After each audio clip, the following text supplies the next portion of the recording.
Behind the blood-red walls of Moscow's Kremlin lies the very heart of Russian power. For centuries, kings, tsars and presidents have ruled from within its fortress. It is guarded by soldiers in polished boots, watched by eyes of steel, and sealed behind layers of secrecy that seem impossible to breach. But what if I told you that the Americans were already inside? Yes, at the height of the Cold War, while the world feared nuclear war and superpower confrontation, the CIA managed the impossible. They placed their own agents inside the Kremlin itself, within shouting distance of the Soviet Union's most powerful leaders. Men and women who risked their lives to spy on the enemy from within its most sacred stronghold. This is not just a story of espionage, it is a story of betrayal, deception, and survival in a world where one mistake meant death. This is the untold story of CIA agents inside the Kremlin. The Cold War was unlike any war before it. There were no great battles fought with tanks and planes. Instead, it was fought with secrets. Whoever controlled the flow of information controlled the balance of power. The Kremlin was the beating heart of the Soviet Empire. It was where generals discussed nuclear war plans, where the Politburo debated global strategies, and where the KGB plotted against enemies at home and abroad. For the CIA, infiltrating the Kremlin was like touching the sun. If they succeeded, they could read the Soviets' next move before it was made. But if they failed, agents would be caught, tortured, and executed. Still, the risk was worth it. And so began one of the boldest operations in the history of espionage.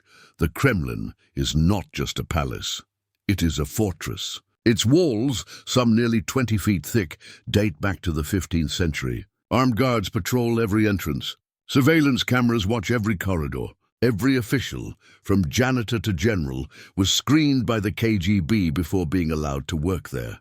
To breach the Kremlin was considered impossible. No American spy could just sneak in with a disguise or fake badge. The only way was from the inside. The CIA didn't need to send someone in. They needed to recruit someone who was already there.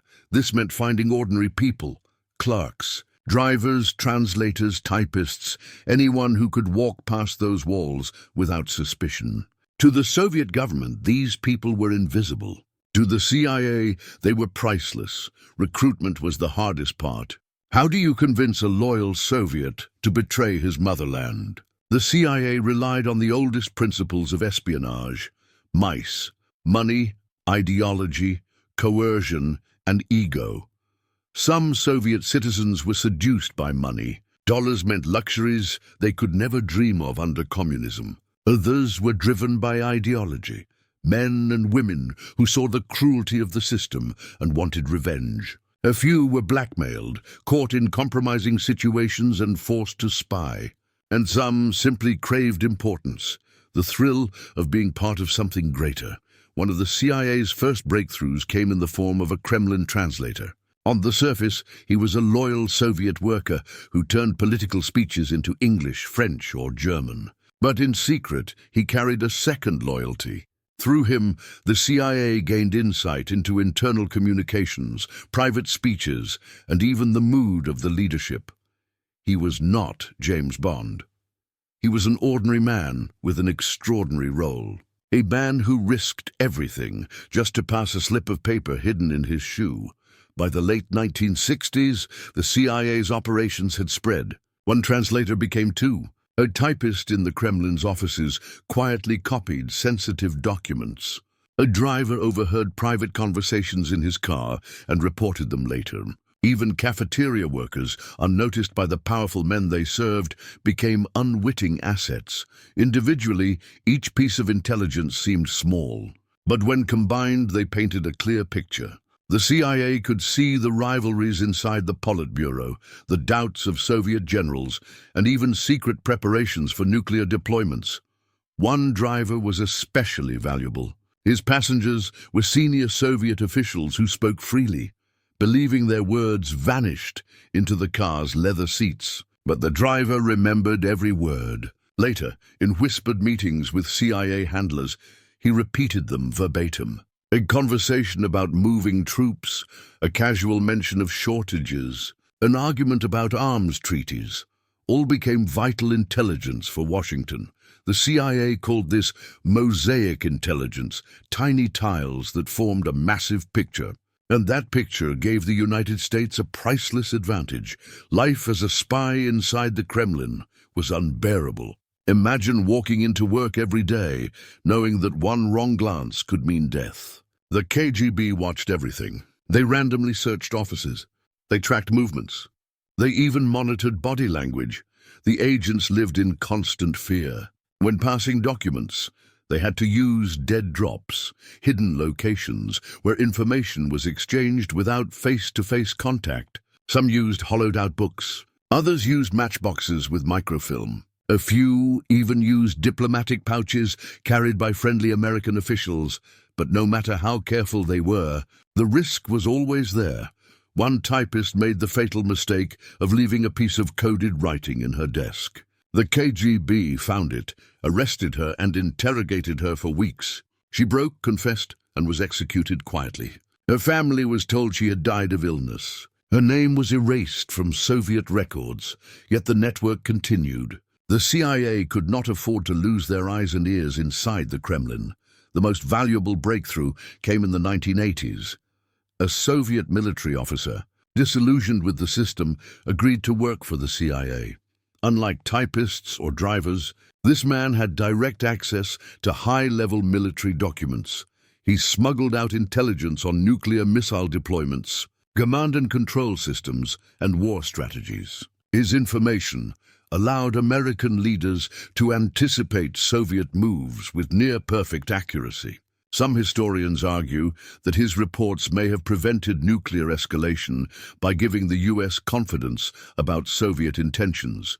He became one of the most important agents in CIA history. His code name remains classified, his identity hidden, but intelligence veterans admit that he changed the course of the Cold War. But espionage is a world built on betrayal. In the 1980s and 1990s, the CIA's greatest enemy came not from the Kremlin, but from within its own ranks. Two American traitors, Aldrich Ames from the CIA and Robert Hansen from the FBI, sold secrets to the Soviets. For money and ego, they exposed dozens of American assets inside Moscow. The result was catastrophic. CIA networks were rolled up, Kremlin agents were arrested, tortured, and executed. Some disappeared without a trace. Decades of work collapsed in a matter of months. The Americans were blindsided. To them, it felt like a massacre. The agency would later admit that these betrayals were some of the darkest moments in CIA history. Even after the Cold War ended, whispers continued. Russian officials claimed that spies never left. American officials, careful with their words, refused to deny it. Today, the Kremlin is even more fortified. Digital surveillance, biometric scanners, and AI-enhanced security make infiltration harder than ever. And yet, the game never truly ends. Intelligence experts believe that human spies still operate inside Moscow, even perhaps inside the Kremlin walls, because technology can be hacked. Satellites can be blinded, but nothing replaces the human whisper, the unseen presence in the room. The note slipped quietly under the table. The CIA's infiltration of the Kremlin remains one of the boldest espionage feats in history. It proved that no fortress is unbreakable, no regime untouchable, and no secret safe forever. The Kremlin's red walls were supposed to keep secrets locked away forever. Yet for decades, those secrets flowed into the hands of the Americans, through drivers, translators, officers, and clerks who risked everything. Some did it for money, some for ideology, some for revenge, but all of them gambled with their lives, knowing they could be exposed at any moment. The story of CIA agents inside the Kremlin is not just about spies, it's about human choices, about betrayal, loyalty, and the price of secrets in a world where information decides wars. And now, ask yourself, if the CIA could breach the Kremlin during the Cold War, what about today? In the digital age, are spies still hiding in plain sight? Or have they been replaced by algorithms and satellites? That was the story of CIA agents inside the Kremlin. If you were gripped by this tale, smash that like button. It tells me you want more deep dives into the shadow world of espionage. Subscribe to the channel, hit the bell icon, and join me as we uncover the secrets history tried to bury. And in the comments, answer this. Do you believe human spies still walk the halls of the Kremlin today? Or is the era of agents in the shadows truly over? Because in espionage, walls may stand for centuries, but shadows always find a way in.